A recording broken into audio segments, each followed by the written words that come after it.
எங்கள் ஊர் அம்மன் கோவில் திருவிழாவில் 4 வகையான மேளங்கள் வச்சுருந்தாங்க. அது என்னலாம் மேளம், அதில் எது நல்லா இருக்குது அப்படிங்கிறத நீங்களே பார்த்துட்டு கமெண்டில் சொல்லுங்கள். ஃபஸ்ட்டு வந்து இது உரிமை மேளம்.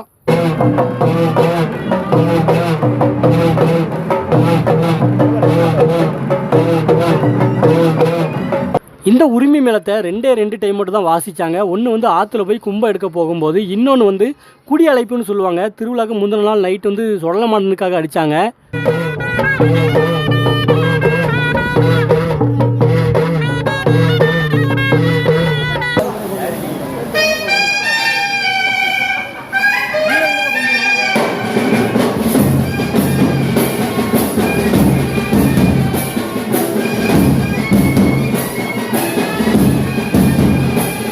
அடுத்து இது வந்து ட்ரம்ஸ் வந்து ரொம்ப கம்மியான நேரம் தான் வாசித்தாங்க. இது வச்சதே நிறைய பேருக்கு தெரிஞ்சிருக்காது.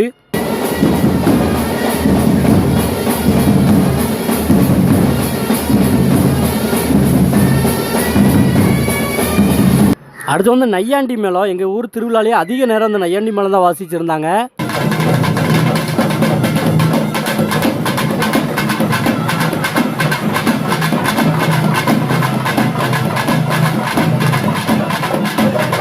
செண்டை மேளம் காதை கிழிக்கிற அளவுக்கு சத்தத்தோடு இருந்தாலும் இந்த மியூசிக் தான் எல்லாருமே டான்ஸ் ஆடிட்டு இருந்தாங்க. ஊர் பசங்க எல்லாருமே செண்டை மேளத்தை விட இந்த நையாண்டி மேளம் தான் ரொம்ப ரசிக்கும்படியாக இருந்தது.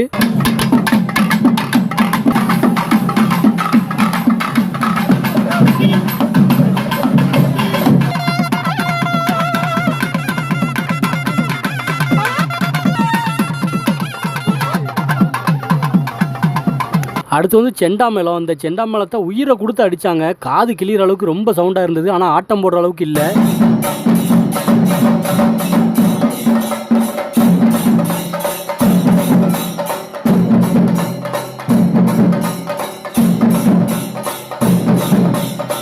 இந்த செண்டா மேளம் வாசித்தவங்க கையெல்லாம் நடுங்கிக்கிட்டு இருந்தது. ரொம்ப உயிரை கொடுத்து அடித்தாங்க. அதில் ஒரு சிலருக்கு கையெல்லாம் புண்ணாக ஆயிட்டு